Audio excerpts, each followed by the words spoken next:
Yo.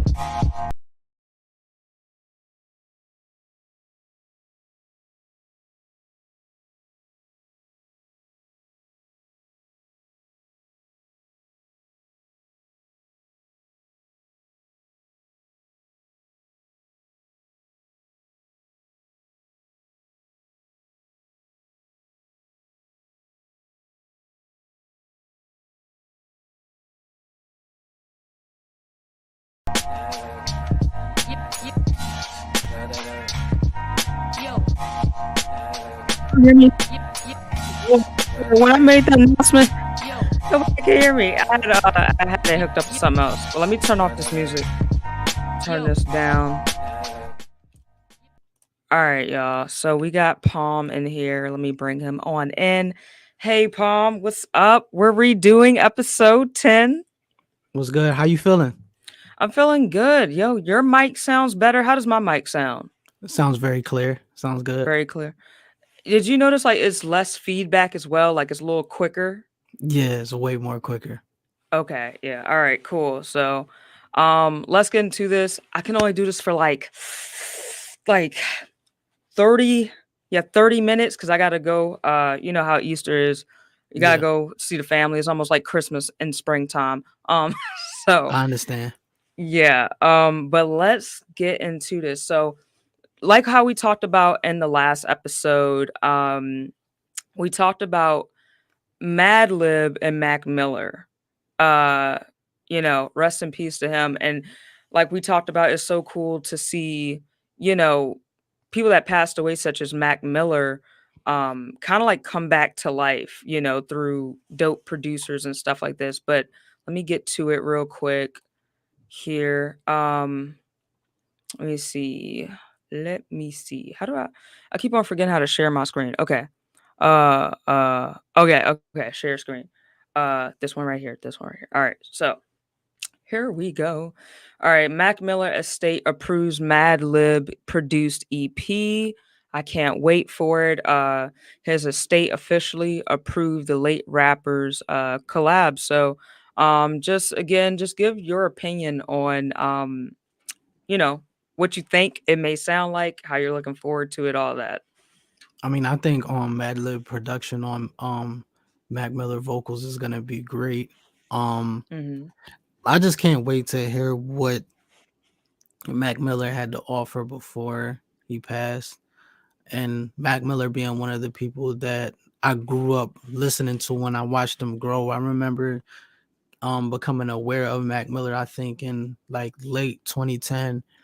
And I just listening to a lot of his projects, it really inspired me as an MC. So to me, I think I feel like his production on Mac Miller vocals is gonna be great, and I overall just can't wait to hear it because it's been a long time since I heard a Mac Miller project. Um, as far as like new project, as far as like listening to him, I listen to Mac Miller when I'm in the gym.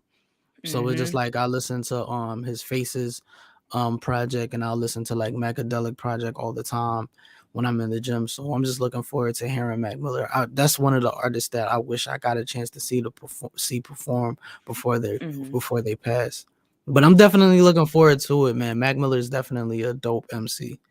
Yeah, like he definitely is. And I agree with you on just wishing to have like seen him perform live because I heard he gave great concerts, good vibes.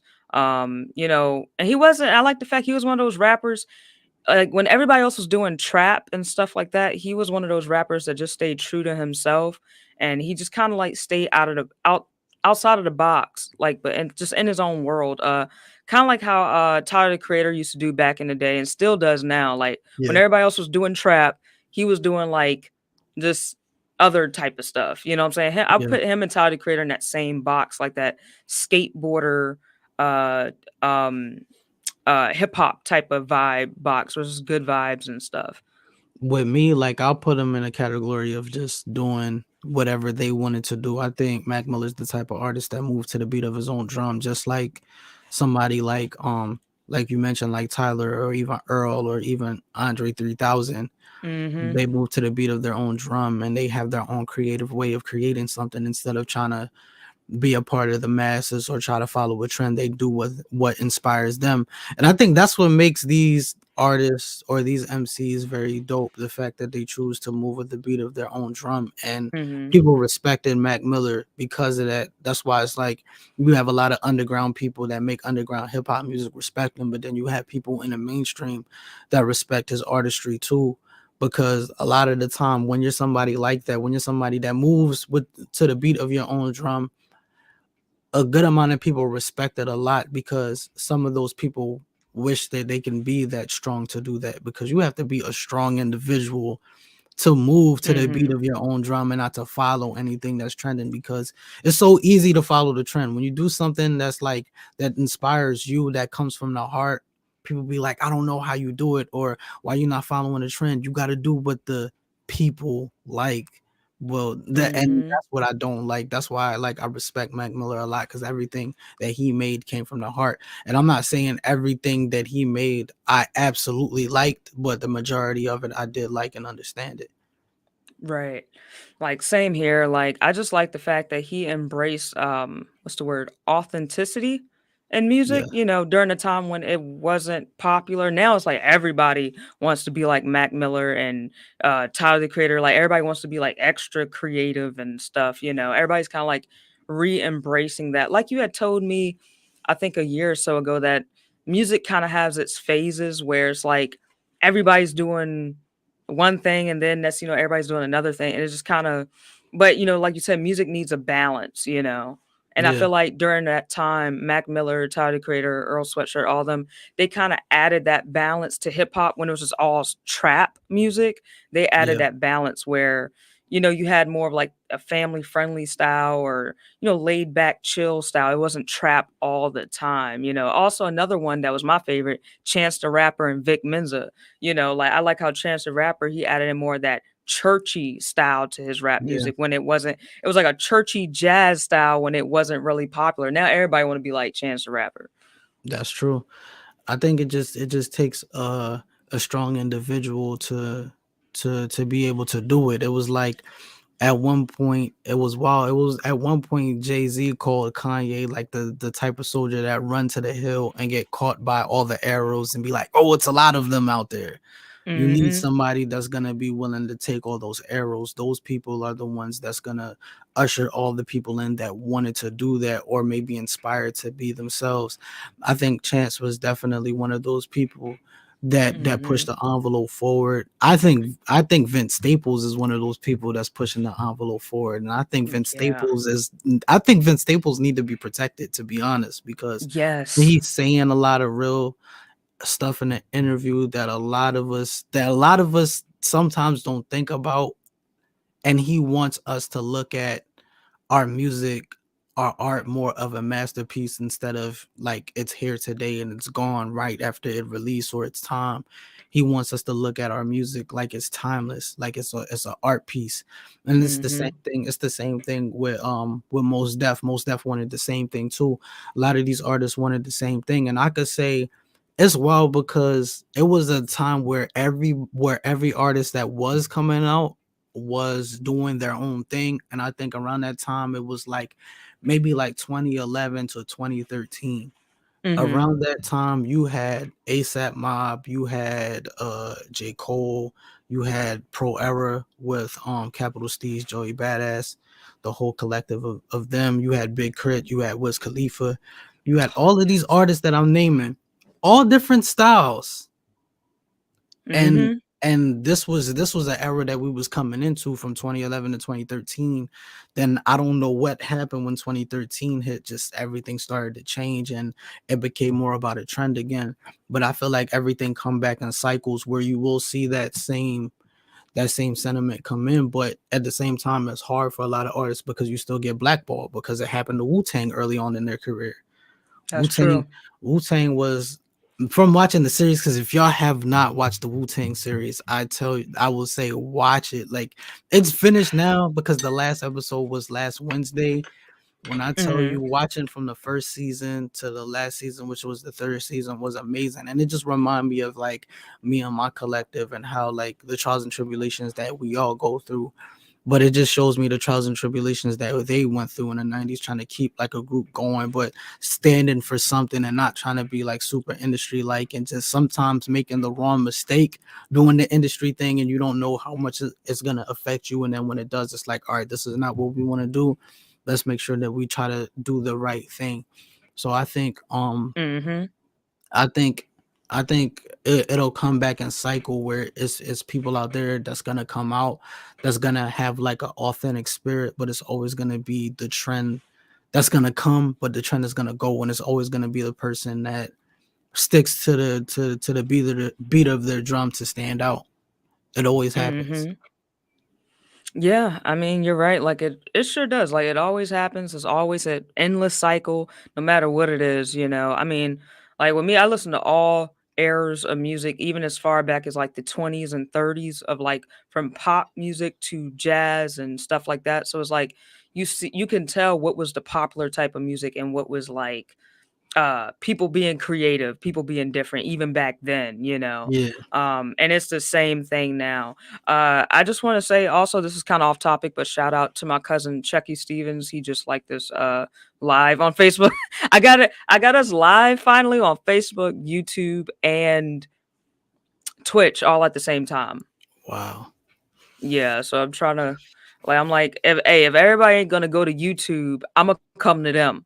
You know, that's Yeah, how it's gonna be. It's just everything's gonna be all at one place for everybody. So whatever platform you prefer, you know, I'm there. I And think that's also, important. I think that's mhm, important as a creative. I think that doesn't get talked about enough because I think a lot of people feel like they have to hold loyalty to one set platform when you shouldn't. Like as a creative, you shouldn't just be loyal to one platform. You should let your voice and everything be heard through all platforms, because at the end of the day, it's all about you and it's all about finding your audience. So I think that's important. That doesn't mhm. get talked about enough.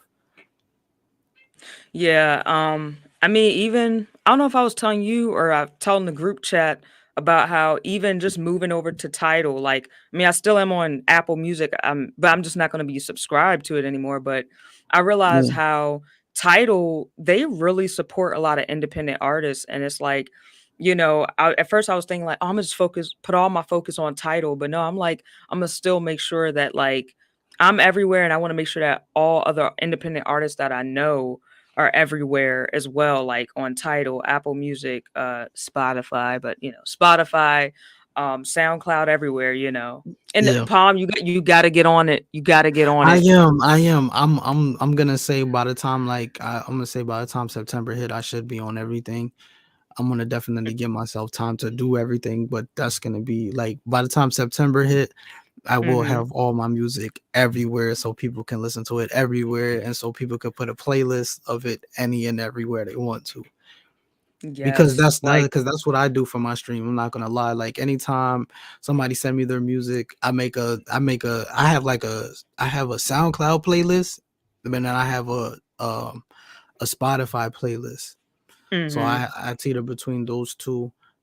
Apple Music I had on my phone a while back, but I really don't even go on Apple Music like that anymore. Yeah, well, oh yeah. So Apple Music, back in the day, could you listen to them like without a subscription, or have you always had to have a subscription? You didn't always have to have a subscription for the music that you already had. Mm-hmm. Because remember, like iPhones were originally iPads, so you could just put music on there. So any music that I had on my laptop would be on my iPhone. So I Mm-hmm. wouldn't need a subscription, especially for music that I already bought. I wouldn't need a subscription for it because, Mm-hmm. but I still think it works like that where you can buy the whole album and it can be on your phone. But Mm-hmm. at the same time, having the subscription, it gives you like a wide variety and you can listen to any and everything at any given moment. Yeah, that's how I feel about Apple Music as well. Like just listen to anything and everything at any moment. Cause I ain't gonna lie, I do miss the days of iTunes though, where you could just get an iTunes card and like, you know, purchase a track and just listen to it.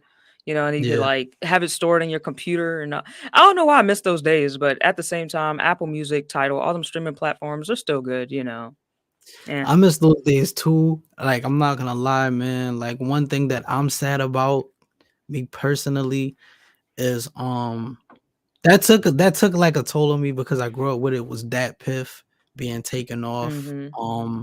Mm. all platforms, because Dat Piff was a place that when I was younger we would go to whenever mixtape, because back then was like the mixtape era. The mixtape era was very Yes. was everything. So it was like that piff. Everybody would go on that piff and download the latest mixtape that would come out from Fabulous mixtape, from J. Cole mixtape, Meek's mixtape, some of Mac Miller's mixtape, Lil Wayne's mixtape when Wayne was on his run. So it was like a Mhm. lot of artists, even Wiz Khalifa mixtapes, Big Crit's mixtapes. It was a lot of artists that came out around that time that like whenever mixtapes would drop, especially being in school, like when the mixtapes would drop, people would be like, yo, this mixtape is dropping. You go on that piff and you would get it. And for me, I feel a way because I never dropped none of my projects on that piff at all. None of them, none of the projects I had, I never put on that piff, and then it got taken down this year, and I feel bad because it's like, man, like I wanted, like it's kind of like I wish I could go back because I wanted that piff drop. That'd have been Mhm. dope. Like seeing, I never put it on there. I just was worried about SoundCloud. I forgot about that piff because it was like the mixtape era kind of faded away and people were just dropping projects. So it was like I wasn't even only time I would go on that piff was to listen to one of my friends' mixtapes. Mhm. Um that he dropped back in like what 2014. That was the only time that I would go back to going to that piff. But then it's like, dang, now I gotta go back to now in order for me to go on but that piff, I gotta go on a Wayback Machine, and that's not even working fully. Yeah, okay, I noticed that too whenever I try to look up, like, old videos and stuff like that. It takes you to that way back machine website, and it just don't work. Yeah, I ain't gonna lie, I didn't really grow up in the Dat Piff. I mean, I did grow up in the Dat Piff era, but at the same time, I didn't have internet and and stuff like that, I so I understand. wasn't growing up down south, it's like, because I know you're up in Philly majority of your Yeah, life, so it's like it was easy to get, like, a quick MP3 download, something like that, but it's like yeah, where I'm at, we're, like, out here in the boondocks, country area, and it's just if you ain't have it on a CD compilation, bootleg CD compilation that somebody from, like, in the city of Richmond made, because the city of Richmond and places like that had internet. So if you didn't yeah, have your cousin like put the tracks, like take it from like a free MP3 downloader website, like was it MP3 Skull and stuff like that. If yeah. they ain't take it from that and download it for free and then put it on a CD for you, you wasn't gonna get it. It just was not gonna happen. I understand. I You just had understand to that too buy the because whole CD. that I'm not gonna lie, that CD era was like super early in my childhood, man. That was Mhm. back when I was like 7 or 8 when people had like mixed CDs of different songs on there. That was like super early when I was younger. Like I remember back when I used to live in Florida how people would sell mixed CDs. So they'll Mhm. have like and even like up north they had it too, but up north it would be from like underground artists in Philly. Like in Philly they'll have underground artists and they'll have mixed CDs with all of these different artists with different like songs. The stuff like that was dope too because that's when to me when DJs was very important. I wish Mhm. DJs would do that more often now. That'd be dope. Like a dope DJ collecting music from many different artists and just putting it out. Like somebody needs to do that. I'm putting it Yeah. out there. Somebody needs to do that. Somebody needs to collect music from all different artists and just distribute it everywhere because they don't have to sell CDs, but they can like promote it and Right. they I could be mean, like you could I guess what's his name? DJ Glips when he came into this live last time, he kind of does that a little bit. yeah, If you like he does his DJ mixes and put it out on Mixcloud, so it's like for free and it's by other artists, it's mostly by a lot of well-known artists or underground hip hop artists. You send some of your music to him too, he'll DJ off of it. yeah. But other than that, I don't know anybody that's actually putting it on CDs or create just a mixtape type of DJ. I don't think there's any strictly mixtape DJs anymore. Like, this is not a Yeah. thing. I think those would definitely be amazing, especially if they collect from artists that's not even known and they just look up. Because with me, with SoundCloud definitely helped me out a lot as far as Mhm. like finding different people. Because I done found so many different artists that's dope that's not really known like that, but Mhm. put out great music. And I just be like, man, like your music is so good, you deserve more of a push. You know what I'm saying? That's why a lot of the times on my platform when I stream on Twitch, I play a lot of people music that that are like underground artists or artists that's on the come up. A lot of people don't know, because not only because it helps me, because I actually feel like their music is dope. I can vibe Mhm. out to their music. So I feel like something like that definitely is needed, but that Piff was definitely a dope era, man. Like we used to, you were able to see that a mixtape was dropping, and they'll have like a countdown Oh. of when the mixtape was dropping. Yeah, they had that for, I remember when J. Cole's Friday Night Lights mixtape dropped, which that was supposed to be his first album. But when that Mhm. dropped, they had like a countdown on that Piff for his mixtape on when it was gonna drop, and everybody was just waiting. And then when it dropped, everybody downloaded, and that was the talk of the city. That was the talk of my city when that album dropped, for that project to drop for the whole month. Mhm. And I remember it was in November. Everybody listened to it.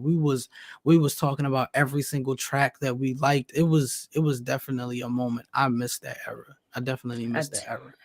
I tell you, it's been so many golden eras of music, let alone hip hop, um, in between the years of like what I would say from well, honestly, from the 1990s or late 80s on, but like for our era, I would say from like what 1999 all the way up to like 2010, 2012.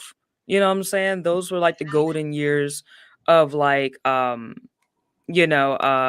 what am I looking for? What word? Like CDs and like you said, streaming platforms starting to become a thing. But Yeah. everything was free. So that's why I looked at it as a golden year because it was like you got all this good music for free and stuff like you could, you know what I'm saying? But now it's like nothing's free. Like if you try to stream something, you can't even find no MP3 websites now to download music for free no more. Like, No, I mean those was technically illegal. We wasn't supposed to have those things. But oh, I can't say that I didn't dabble into it too, because I definitely did. So a lot of these websites I was, but we had a lot. We It was a lot of different eras.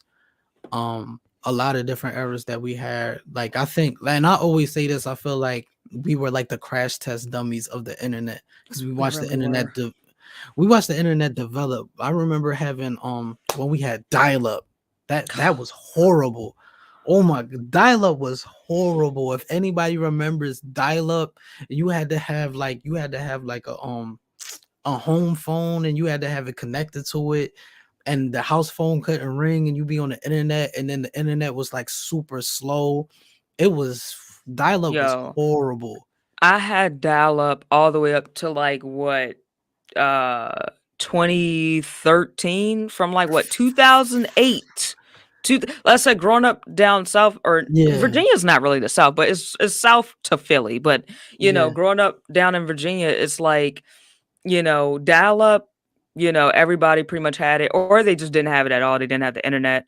yeah, But when we finally got the internet, we had net zero, that type of dial up, and that dial up was like extra slow. And then it's like, say, like my grandma, she'll be talking on the phone with her older sister sometimes, my Aunt Ada, and it's like, if my Aunt Ada called and like we missed that call, man, I'll be like, ah, like I'll be wanting to like kind yeah, of be like, could you kind of keep it short? I just got to download this yeah, music. But no, you yeah. can't. You can't do that. You can't tell somebody keep your conversation short because conversation is good. You got to keep it going. That's true.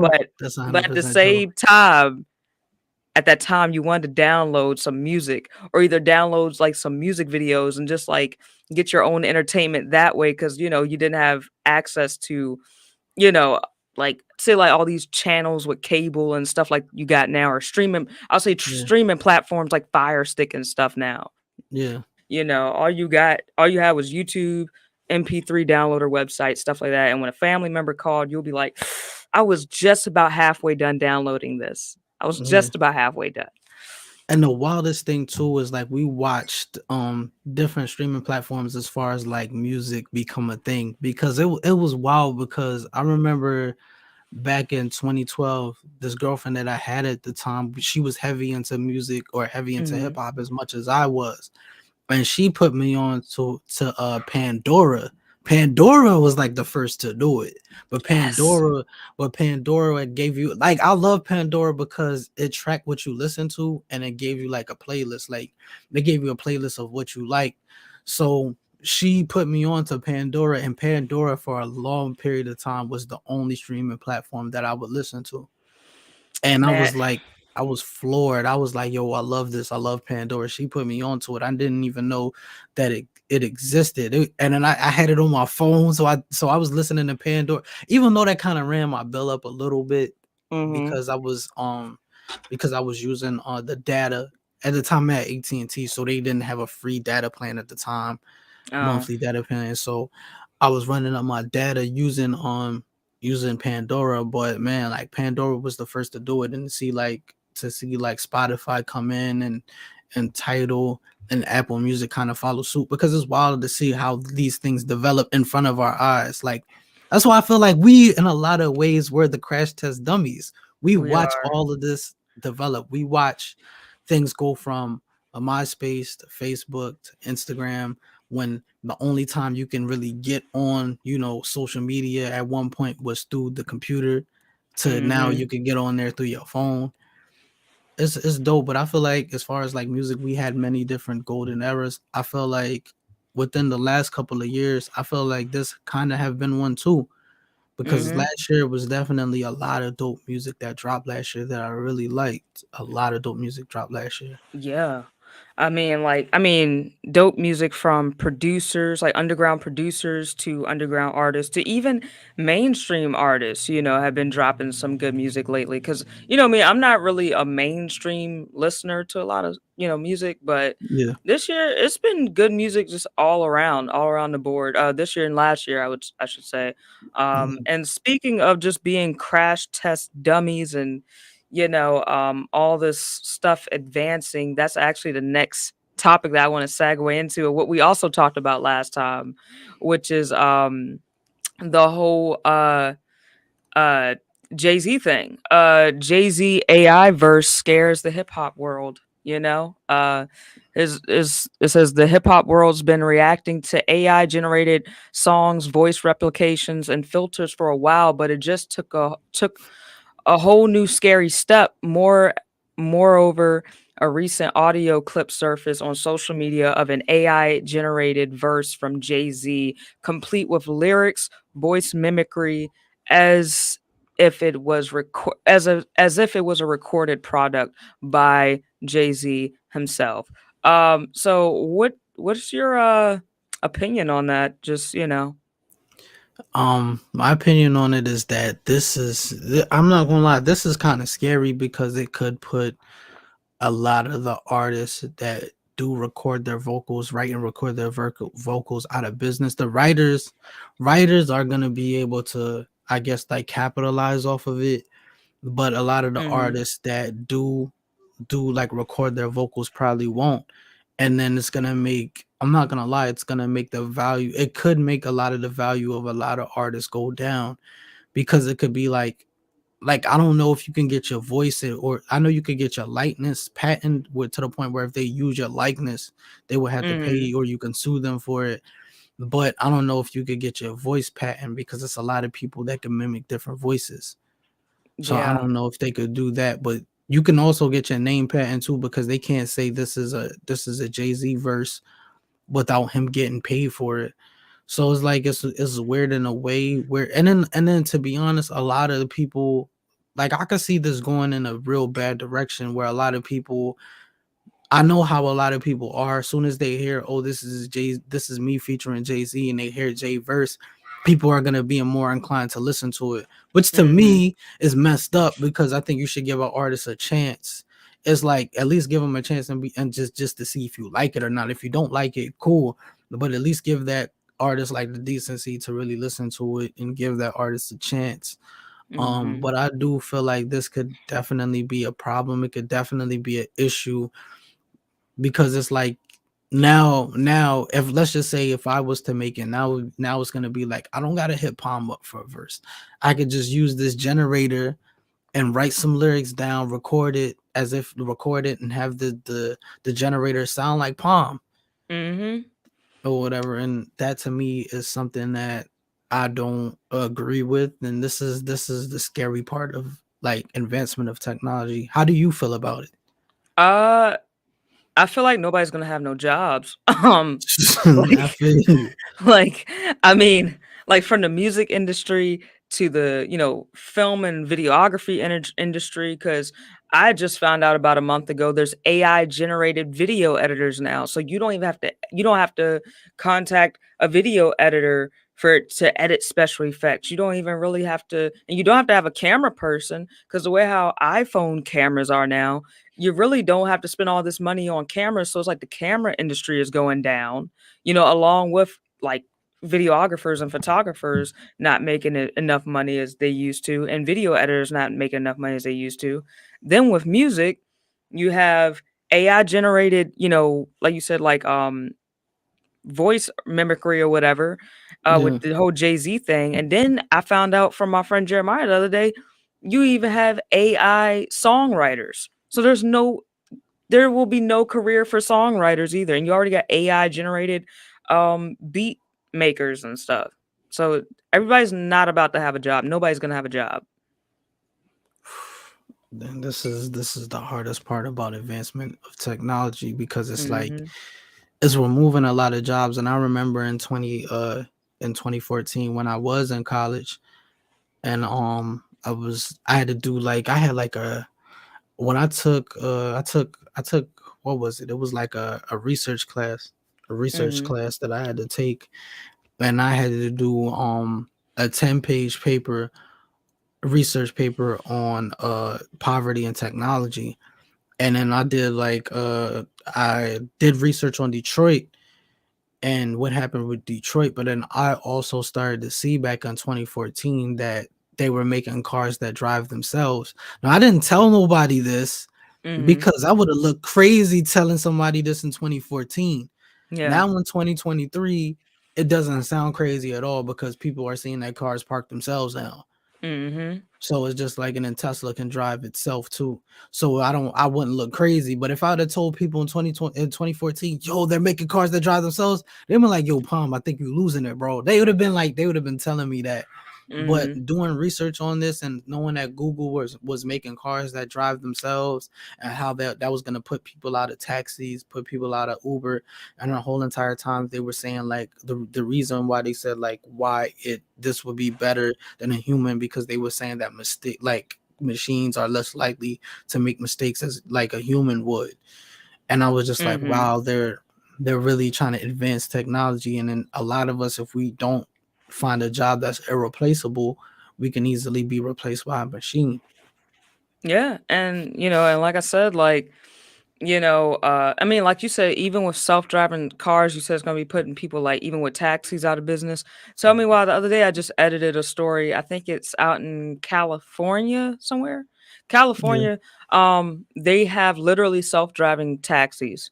So there's no reason to have a taxi driver. And I feel like also this comes with our generation and millennials, Gen Z, zillennials, and was it Generation Alpha? That's the generation under me.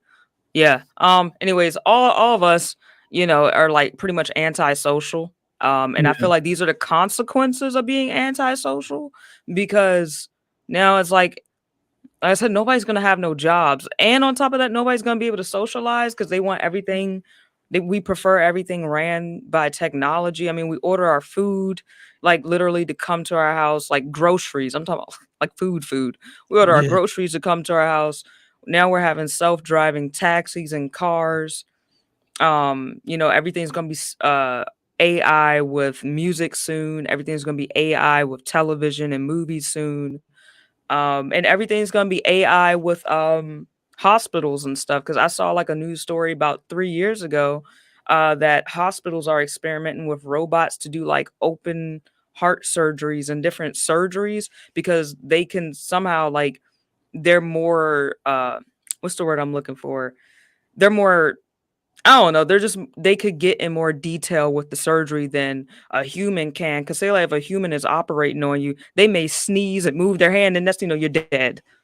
So I'm like, I Yeah. don't know, but so that's why they're like they're trying to get robots to even pretty much control the health industry, and even I just saw a story the other day, waiting and stuff like that in restaurants. Got robots for that now, coming up to you, giving you your food, everything. Everything's gonna be ran by robots. Everything. And that's what I could say. That's the scary part, man. It's like all of us are trying to figure out a way to survive in this world and to have like technology take over everything. Is weird. It doesn't then it's wild because saying that at a certain time point, people would have looked at you like you were crazy. Now it doesn't Yeah. seem so crazy anymore. I don't know. I just hope that we figure out a way to control things and to be able to make a living before it's too late. Hmm. And I feel like even though we would probably have said this stuff years ago to people and people might have looked at us as crazy, at the same time, I don't think they would have, because a lot of stuff is predictive programming and media as well. When you think about it, like say like you look at shows like the Jetsons, Star Trek, they've been talking about this stuff. Matrix, that movie. Um, so many different movies and TV shows that talked about all this stuff. And it kind of goes to like what's it called? Life imitates art and art imitates Yeah, life. Right now, yeah, I feel like we're at a point in time where life is imitating art, but at one time and period, art was imitating life. So it's that endless cycle as well. yeah. With me, I think people would have still looked at me like I was crazy because Mhm. I feel like a lot of people just take a movie for a movie or Mhm. a TV show for a TV show. Like people don't completely pay attention to certain things. Like even when I was watching The Arrow, right? Mhm. It was the time where the Arrow Oliver Queen was in jail, and when he was in jail, they were doing experiments on the jailmates. So the people that were in jail, they were doing experiments on them. They were injecting them with certain things to test out certain products. Mhm. Now I paid attention to that, and I'm like, this is something that they probably do in Mhm. some of these prisons. But They everybody else do. look at it. Everybody else looking at it like, bro, it's just a TV show. You But know what I'm I saying? ain't Like gonna lie. people, It's something that you're saying that, and like I was just talking to my dad about it the other day because a lot of stuff has been going on in Richmond, Virginia, with a lot of these like inmates dying in jail from yeah, fentanyl overdoses or medical emergencies and stuff. And I'm like, are they testing stuff out on inmates in jail? What are they doing? Just like years ago when the CIA like in the 60s when the CIA was testing out what's that word?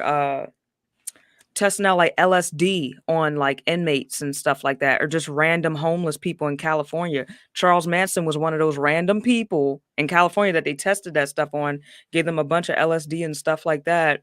And I think that's what made him really lose his mind and do what he did later years. yeah, And I wouldn't be surprised if like, jails and stuff are doing this to inmates and stuff like that you know, along with just the fentanyl overdoses, like how are they getting on by drugs, that many drugs in jail? Like how are that many people dying? yeah. Telling you. It's wild, man. We're in these trying times, but at the end of the day, I still try to find like happiness or something good between it because I can still make music now. I could still stream now. I could still create like a business, and we could do so many things now. So I try to make the most of today. Mm-hmm.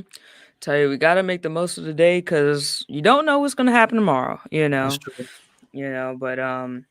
But yeah, like I said, it's just somehow like predictive programming is in the media. Like you say, even with your show that you've been watching lately, that's going on in real life. So Yeah. it's crazy. But yeah, man.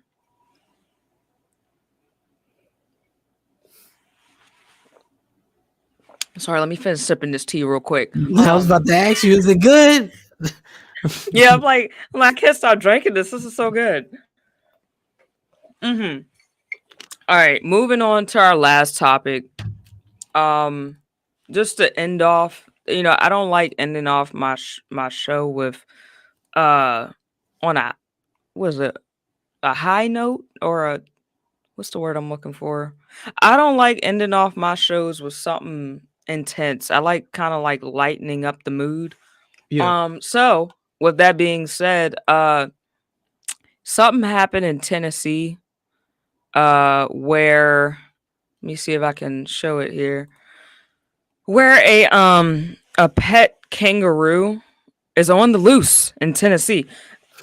What Mm, like it says a family and okay, a Tennessee family is asking for the public's help to find their unusual runaway pet, a kangaroo. 9 month old kangaroo, and look, got diapers on it, and there. What is going on? What I, is I going on? I don't know. How did they even get a pet kangaroo? I didn't even know you can have a kangaroo as a pet. Yeah, that's my thing. I didn't know that was legal. But maybe in some states it's legal to have certain wild pets because you hear about people living in the houses with tigers and stuff in the home and alligators and stuff. This don't make no sense. Let me see. I want to see if this is okay. I want to see what they say. Let me turn off the volume though. Let me see. Okay, let me turn it up. I'm gonna skip all this. Just outside of Cumberland County in Sparta, the Oh Watson snap! family is desperate for answers. I wouldn't say it's like losing an actual child, but it's pretty close. Bo, a 9-month-old kangaroo, hopped out of You know that's all I need to see. That's all I need to see. I'm done. I'm done. When she said Um, that's like a child and it's a 9 month old kangaroo, I'm done. That's all I need to see. And some it's in people get it. Cumberland County. That's like there's a Cumberland County in Virginia. That's what got me. I'm sorry. I understand. Like, I'm not gonna lie. People and different type of pets, because I understand how you could get attached like a cat or a dog or any animal, and it feels like family. But a Mm-hmm. pet kangaroo is just different to me. I never that is wild. Like if somebody was to be like, "Yo, Palm, come meet my pet kangaroo," and be like, "Yo, you got a kangaroo? Where did you find this? Yeah, Is like this how legal?" yeah, I'm wondering how did you get on by it? Who did you contact? Like, is this like some Joe Exotic type of thing going on? I don't know if you looked at Tiger King, but I don't know if that's going on. Um, I'm just lost for words with that. Yeah, yeah. It's weird. It's weird. Yeah, I feel like that's weird. I can nah. That's weird. That's Yeah, weird. But people like what they like. I say that all the time. People like what they like, but nah, just give me like a dog or a cat or some fishes. I'm cool. yeah. I mean, and even with like dogs and cats, I never really understood it when people be like, "Oh, that's like a child to me." I'm like, "Nah." Like if I get a dog, my dog gonna be like Scooby Doo to me. You know what I'm saying? Like, like it's not gonna be like a whole human child to me. Like as much as I love Siberian Huskies and I think they're adorable, I would look at my dog as like Scooby Doo or something. Like that's my dog and he talks. You See, know. I understand partially because my brother was a dog owner, Mhm. so it's like the amount. Because I'm not gonna lie, man. Because I even wrote about it in a song recently. Um, Animals show you a certain amount of love that people don't. You know Yeah. how like I think it's like in the Bible they talk about like unconditional love and how love is supposed to be unconditional.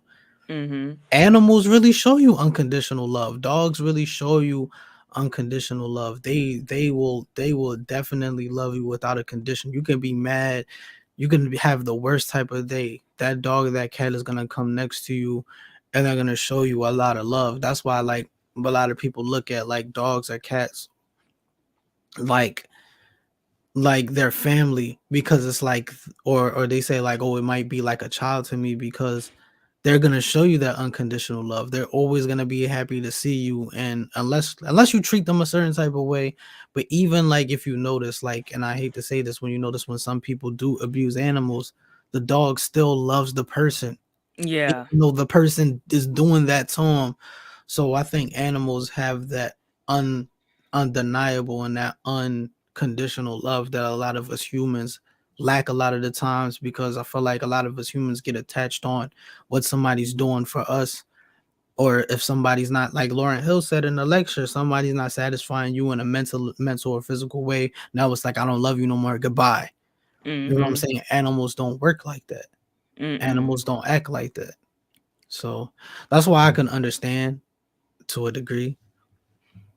I just don't understand the child dynamic. I can see like I said, the Scooby Doo dynamic. Your dog is your best friend. That's my road dog. I understand that. That's your best friend. But Yeah. like, I just feel like the compassion you would have to like a child and protecting and raising a child, it still is going to be some type of difference with a dog. You know what I'm saying? Yeah. Um, you know, even though it is some similarities though. I mean, as they grow up, they develop their own personalities. They talk back to you sometimes, especially if you have a cat. That's why I had to change my mind. I wanted to get a cat, but I'm like, I don't want to come home and my cat be having an attitude with me and fight me or something. So I'd much rather get a dog. I understand. But dogs do the same thing too. Like Really? my friend told me that, like, his dog would, like, when his dog didn't get a certain amount of attention, Mhm. he would do things like a child would do. Like he would pee on the floor. Purposely pee on the floor just to get his attention. Knowing that that's what, yeah, the dog would do. When the dog don't get his way, the dog would do that on purpose. Like, Man, so it's like, yeah, like, dogs be knowing what they doing, and they know they do certain things just to gain your attention. It's kind of like when a kid acts out in class because he wants his parents' attention, or the lack of attention that he's not getting at home. right. So animals do the same thing. I feel like it's a difference though when you have a dog in the house compared to when it's outside. Because I did have a pet dog years ago, uh, and his name was Zach. He was a Labrador, and that dog was absolutely crazy. First of all, but he was a good dog though. He was just crazy. I don't know if it's due to me giving him hot fries and cornbread, like That's giving probably people was food. you giving him hot fries. Not even just the cornbread. You giving him hot fries. He's gonna act Yeah. crazy. You ever, yo, I remember, don't do this. Like, nobody do what I'm about to tell you. I remember I gave a dog one time, like, hot sauce. Dog Oh, started acting wild. But when you give the dog hot food, that's what they're gonna do. You gave him hot fries. I would I give don't it even to care about him the cornbread. You gave him hot fries. hot fr I would give my dog hot fries and cornbread from time to time. I'd give him chicken, yeah, like the chicken bones, not the full chicken, but I would definitely give him some hot fries from time to time. No wonder he would just be crazy, like not mean type of crazy, but he'd just be crazy, just random, you know. Yeah. But that was my dog though. And with him, like I said, he lived outside. But say like next when I get a dog, hopefully next year, hopefully a husky, it's gonna have to be inside, so it's gonna be like a whole new experience for me. It's not like how it was back when I was a kid, where you could just hook it up to the chain, let it run around, do whatever, give it a little dog house outside, be perfectly fine. You just come outside, feed it, hang outside with it once you get home from school or work. That's it. Not no more. Not no more. Yeah. Feeling do hot fries and cornbread. That is wild. That's a wild Yeah, combination. yeah. I'll give him like just human food along with dog food. Didn't matter. But that makes sense though. That's why he was so crazy. Man. Hey, but that's the end of this podcast. I gotta go. And thank you for joining, Palm. Of Tell course. people where to follow you on. You can follow me on Twitter, Twitch, Instagram at Palm215. On Twitter and on Twitter is underscore Palm215, because somebody, I don't know who's running around my name, but somebody's running around with regular Palm215 on Twitter. But on Mm, Twitter it's underscore Palm215. But everything else from Twitch, Twitter, SoundCloud, everything is Palm215. okay. Cool. All right. And I think do you have like a link tree or something that I can like put? I need to make a link tree. Okay. I don't have one, but I do need to make one. Okay, well, I have like your Instagram like username in Yeah, the description on I think on everything. So people will be able to see it on there too. But yeah, thank you for joining and man, this podcast I feel like it went way better than the last one. Like the yeah, it did. audio feedback, everything's better. Yeah, I definitely enjoyed being on here. I like being on here. Period. The conversations, the topics, everything. I really love it. Keep doing your thing. I do appreciate this. No, thank you. I'm gonna definitely have you back on. Thank you for co-hosting it with me. And yeah, so I will be back next Sunday, probably with another co-host. If I don't, it'll probably be Palm again. So, It's you cool. know, Like I'm hey, I'm I'm always here. cool. All right. Let's end this broadcast right now.